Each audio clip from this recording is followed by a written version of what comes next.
Based on your own opinion. What is crime? Understanding po, what is crime? Yes, ma'am. Ang krimen po para sa akin ay isang pangyayari na may dahas, may panlilindang, at mga karumal-dumal na pangyayaring labag sa batas. Ay, nasagot na po ni ma'am. Ano po yung crime? Next. Crime is the commission or omission by a person having capacity of any act which either prohibited or compelled by law, and the commission or omission of which is punishable by a proceeding brought in the government whose law has been violated. So ma'am, hindi po sasagot nyo. Saktong-sakto po yung sagot ni ma'am. So ang crime po, ito po ay violation ng ating law. Tama po ba? Kung wala po tayong batas, walang crime, di ba? Diba? Pero dahil sa meron tayong batas at kailangan nating tuparin po ang mga batas ng ating bansa, nagkaroon po ng krimen. At saka human as we are, tayo po ay pinakamataas na intellectual being. Diba? Ang human po ay animal pero may mataas na intellectual being. We are an emotional being. So next. Ito. Paano naman po natin mapiprevent ang mga krimen? Paano po natin maiiwasan? Kung hindi man natin kayang masuppress, kasi talagang kahit anong gawin natin, meron at meron talaga. Pero, kaya po natin i-prevent at kaya po natin silang iwasan. Crime prevention. It is an act to be done in order that a crime could not happen. It is everybody's concern. We have to join hands in order to lessen crime in our community, if not eradicate it. So, sabi nga po kanina ng ating deputy na si Sir Charles, hindi po namin kaya ng mga kapulisan kung wala po kayo. Lahat po yan ay concern natin. Kasi po dito yan mismo sa ating bayan. Ang pag-prevent po ng crime ay concern po ng lahat. Ang kapulisan po talaga, sa totoo lang, pagpasensya nyo na po, kasi ang population po talaga ng police sa community natin dito sa Lipa ay 1:1,800. So kahit na gusto man po namin na lahat po ng mga itinawag nyo, ano man, ay aming mapupuntahan, kulang na kulang po talaga ang kapulisan nyo. Kaya po ay isa po ito na part ng aming crime prevention at tinawag po namin kayo at magkaroon po tayo ng ganitong information para po at least man lang ay matulungan nyo po kami. Join hands po tayo para po sa ikakaganda lalo ng ating bayan. Okay. Ito po, crime prevention triangle. Bibigyan ko po kayo ng isang scenario regarding po dito sa crime prevention triangle. Meron pong isang babae, ang pangalan niya ay Jana. Si Jana, nabigyan po siya ng kanyang grandmother ng isang sasakyan. Ito po ay old sedan, model 1997. Pakinggan niyo po ha, itatanong ko po sa inyo kung nasan po ang desire, nasan ang ability, at nasaan ang opportunity sa scenario ko po. Ngayon, itong si Jana, gustong-gusto niya magkaroon ng kulay pula na Ferrari na sasakyan. Yun yung pangarap niya. Tapos, isang araw, si Jana pumunta ng gas station para mag-fuel, para mag-gas up ng kanyang sedan na model 1997. Ngayon, nung pumunta siya doon, yung pinapangarap niya na sasakyan, andoon yung Ferrari na pula at bagong model. Siguro model 2023 yun. Yung sasakyan na yun, nakaano siya doon, nakabukas, nakaandar, at saka walang tao. So parang, kumbaga kay Jana, ay, chance na to para makuha ko tong sasakyan na to. Kasi ano siya kumbaga unattended yung sasakyan yun. Walang nagbabantay. Yung may-ari siguro ng sasakyan, pumunta doon sa store na malapit doon sa station, ay sa gas station na yun. Diba na ba may Shell, meron siyang ano doon, parang store. Tapos naka-open yun, naka-gas, naka-ano yung sasakyan. Unattended at bukas, andun yung susi, bukas yung pinto. So sa isip ni Jana, chance niya na para maka-road trip, baka sakay doon sa sasakyan na yun, nung time na yun. Kaso nga lang, ang Jana, hindi siya marunong. Kasi ano yun eh, ang model ng sasakyan niya ay 1997. Eh yung sasakyan yun, model 2023 and Ferrari yun. Di ba? Alam naman natin na madaming mga bagong features yung sasakyan yun. So, ang tanong ngayon, yung ano ni Jana, yung pangarap na ni Jana na yun, anong, sa tingin nyo, saan po yan dyan sa tatlong crime prevention triangle? Desire, tama. Eh yung unattended na sasakyan? Ano ang wala kay Jana para maano yung crime na yun? Oo, ability. Tamang-tama. Sige, next. Ito, crime prevention triangle. The crime prevention triangle are the opportunity, ability, and the desire. Crime can be prevented when we remove an offender's desire, ability, or opportunity. It only takes getting rid of one. So, na-gets nyo ba yung ibig sabihin niya? Ang crime daw, ang crime prevention triangle, meron siyang tatlong elements na opportunity, ability, and desire. Pag wala yung isa doon, magkakaroon ba ng crime? Magkakaroon ba? Hindi. Sa tingin nyo, sa tatlong yan, ano ang magagawa nyo para ma-prevent ang crime natin? Ano? Opportunity, ability, ano? Opportunity. Next. Eliminating the opportunity side of the triangle is perhaps the most efficient and effective way to be successful. So tama po, kasi ang desire, innate na yan sa human being. Di ba lahat naman tayo may desire eh? Tama di ba? Lahat naman tayo may ability. Kung kompleto naman yung katawan natin, kaya natin. Pwede natin ipagawa sa iba. Pero ang opportunity, kaya nating pigilan yan para ma-prevent ang crime. Tama po ba? Okay, next. Ito po, sa mga tanong niyo po kanina, ito po yung mga preventive tips ng ating PNP. Get to know your neighbors and all those residing in your street. They will be your partners in watching activities in the block. So yun po, kailangan po natin makilala ng lubusan ng ating mga neighbors. Kasi tayo-tayo naman po ang nagsasama-sama sa ating barangay, sa ating subdivision. Tama po ba? Kasi sa tunay naman po talaga, kahit may mga kamag-anak tayo, ang unang-unang malalapitan natin yung mga kapitbahay natin. Kasi sila yung malapit sa atin. So, it is nice and it is good na kilala po natin ang mga kapitbahay natin at meron po tayong harmonious relationship sa kanila. Organize a street watch composed of neighbors as members. Be concerned and cooperate in watching activities on the block and reporting unusual or suspicious behavior to the police and the street watch officer. So yun po. Pwede naman po yan eh. Alam niyo po yung minsan, ano bang term? Yung nagmamarites tayo sa kanya-kanya nating mga bakuran. Isa po yun sa mga ways din natin na para po ay magkaroon po tayo ng mga street watch over, mga street watchers po natin. Kasi doon po yung mga opportunity na pwede po tayo magkwentuhan, kilala po natin yung mga kapitbahay natin or meron mga dayo na pumupunta doon. Pwede po natin kumaga mapag-usap-usapan kung meron silang mga suspicious na activities sa ating subdivisions. Exchange names, homes, and work telephone number among members. Yun po. Kung napapansin ko po sa mga ibang subdivisions, meron naman po bang mga group messenger, di ba? Group chats. Isa po yun sa mga ways para po ay magkaroon po kayo ng communication sa inyong mga subdivision. Prepare diagram of the block or neighborhood where you belong.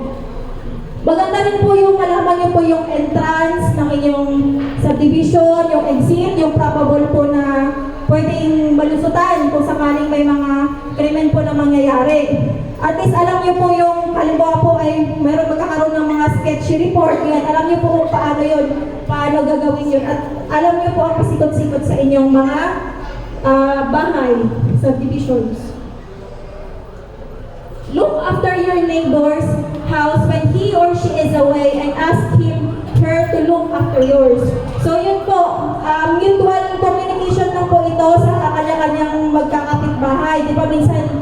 yun nga, ang problema, pag walang tao doon sa bahay ng isa, pwede naman pong ihabilin sa mga kapitbahay nila para po ay malaman, makita kung okay ba ang whereabouts ng bahay na iyon or meron po bang papasok, mga ganun na mga bagay.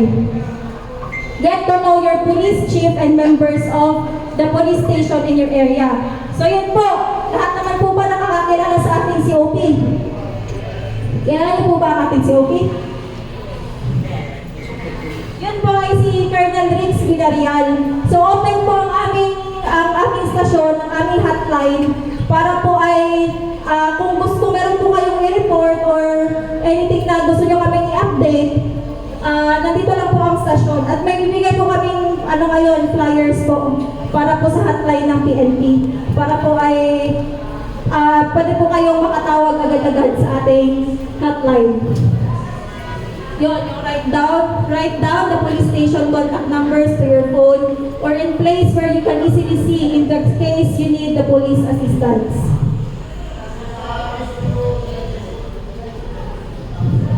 Ito po, reporting a crime. Meron po tayong mga crimes na emergency tsaka un-emergency na crimes.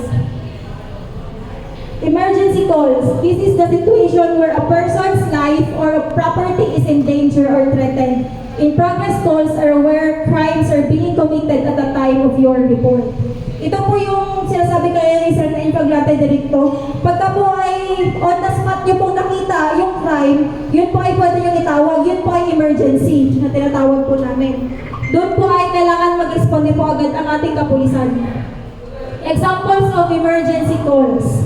Accidents with injuries, attempted suicides, rescue calls, ambulance calls, persons injured or bleeding, strangers forcibly entering a house, strangers carrying households, articles and appliances from neighbor house, rape, isa po yan, someone trying to gain entrance to your home, group of persons with weapons preparing to fight, automobile stopping to pick up a person walking along the street and it looks that the person doesn't want to go, especially young children, shooting, and armed robberies. Yan po, ano na lang po niya, paki-check na lang po. Yan po ang ating mga emergency calls. Non-emergency calls. This is a situation where a person's life or property is not in immediate danger. Included under this crime against property, crimes against persons where the victim is not injured and offenders are not at or near the scene. However, the police officer needs to respond, investigate, and make a report. Ito po mga non-emergency calls natin. Ito po yung hindi naman po agaran ng responde. Ito po yung mga bagay na yun. And examples of non-emergency calls. Smash doors or windows in an unoccupied homes or stores. Pakipicture na lang din po ito para po ay alam po ng lahat. Abandoned car on the street, persons loitering near a school, information and rumors of impending crimes, late discovery of the crime against a person or a property.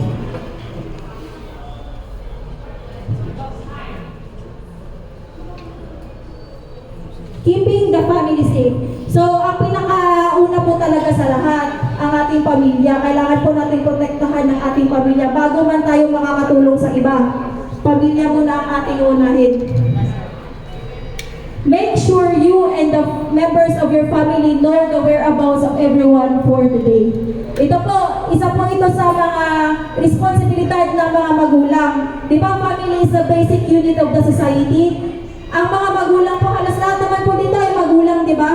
Mga parents naman po tayo. So dapat po, kailangan po talaga na maayos. Responsibilidad niyo po yun na kailangan po alam niyo ang mga whereabouts ng iyong mga anak, kung saan man sila pupunta. Sabi nga, ito, biblical naman po ito, dapat po talaga ang mga magulang, sila po ang nag-lead the way para po sa mga anak nila. Kasi pag natrain po ng maayos yung mga anak nila, isa po talaga yan, isa rin yan sa mga kabawas sa ating problema sa lipunan, ang mga bata natin. Kasi pagka naturuan po sila since bata pa sila hanggang sa paglaki nila, hindi po yan magde-depart kung ano po ang teachings ng magulang. So, ina-encourage ko po talaga lahat na alagaan niyo po ng mabuti ang inyong mga anak kung saan man sila magpunta. Tsaka kahit na kumbaga bigyan nyo ng mga ng mga lesson and leksyon ang ating mga kabataan. Instruct all the family members and household, help not to entertain strangers at the gate. Yun po. Dapat po ay hindi po sila agad-agarang nag-entertain. Kung alam nyo naman na merong, yung alam mo yung sa unang tingin, merong gagawin na kakaiba. Mga ganon. Children must be trained not to converse with the strangers. Never give out information on the whereabouts of family members to just anyone on the phone.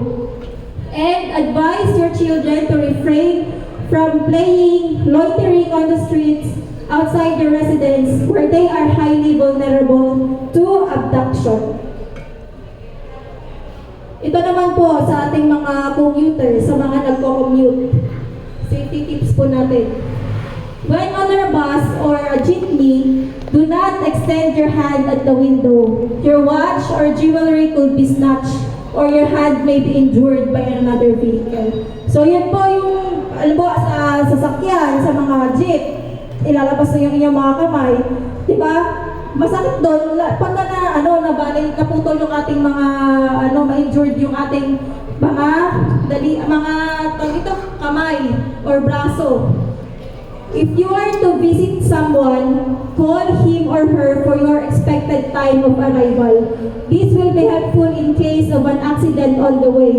It is also advisable to always inform your relatives or neighbors where you are going and for how long you will be away. So yun po, necessary po talaga yun na pagka po ay bibisita tayo, ibibigay po natin yung exact time or yung time na sa tingin nyo ay aabot na kayo doon kung saan man kayo pupunta. Para at least po aware, matataka, oy, wala pa tong expected ko na bisita, saan na kaya ito? Tsaka pa rin na po yun, malalaman po kung ano kaya nangyari sa iyo or na-delay lang or baka na-traffic lang. At least, alam po na pupuntahan nyo kung ano po ang whereabouts niya. And ito po pala, lahat naman po kayo may cellphone, di ba? Meron po kaming ipapasuyo sana na i-download niyo po sa inyong cellphone. Ito po ay para po magkaroon po kayo ng mga contact numbers or contacts po sa lahat po dito sa Calabarzon. Sa regional office po namin, sa provincial, at lalo na po sa mga stations natin. Yan, ano po, pasuyo na lang po ako ng mga cellphone nyo. Pwede na po yan i-download ngayon kung may data po kayo or may naka-wifi po. Hanapin niyo po yung Pro4A local sa ating Google Store. Check niyo po kung nandyan sa ating Google Store. Nakita niyo po ba yung mga sa mga naghanap po? Pro4A local. Pro4A direct. Meron po yan sa Play Store. Pero pag Apple user po kayo, iPhone, wala pa po, hindi pa po. Ayun po pala, sa ano lang po yan, sa Android po natin. Wala pa po tayong nagagawa sa iPhone natin. Pasensya na po sa mga iPhone users. Ito po yun. Ayun, yun po. Sige. Pakiclick po ako yan. Click install. Pag-install po ang inyong, yung nakita nyo na po. Pro4A direct. Yes. Ay, ang itatype nyo po ma'am ay, opo, Pro4A, di ba? Pro4A direct. Pro4A directory. Ito din po ang pangalan niya sa Play Yan Store po. po. Pro4A directory po pala ang hanapin nyo. Nakita na po ba sa dulo? Nakita nyo na po? Okay. Download. Click open to access. Kung na-download nyo na po, i-open nyo para po ma-access po natin yung laman. Okay na po?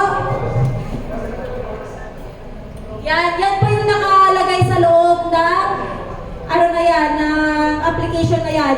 Yung regional offices po, yung provincial offices, at saka yung police stations.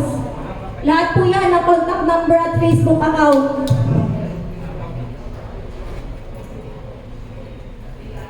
Yan po, kita niyo po ba? Yan yung lumabas. Okay.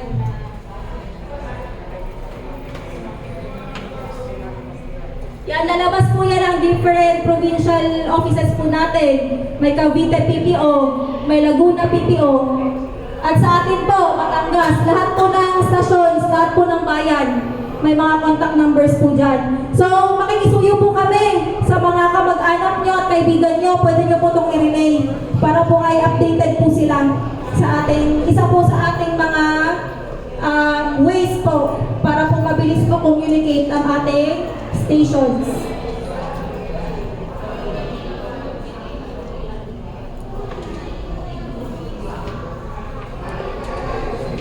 Yan, regional headquarters.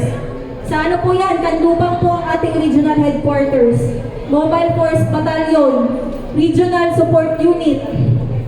Yan po sa Regional Support Unit, mostly po kasi dito, may mga incident po sa cybercrimes, di ba? Halos po ay talamak na po ngayon ng cybercrimes. Meron po dyan sa ating Regional Support Unit, yung anti-cybercrime po natin. Makikita nyo po dyan. Para po kung may sakali po, mayroon po kayong kailangang i-report, pwede nyo pong matawagan.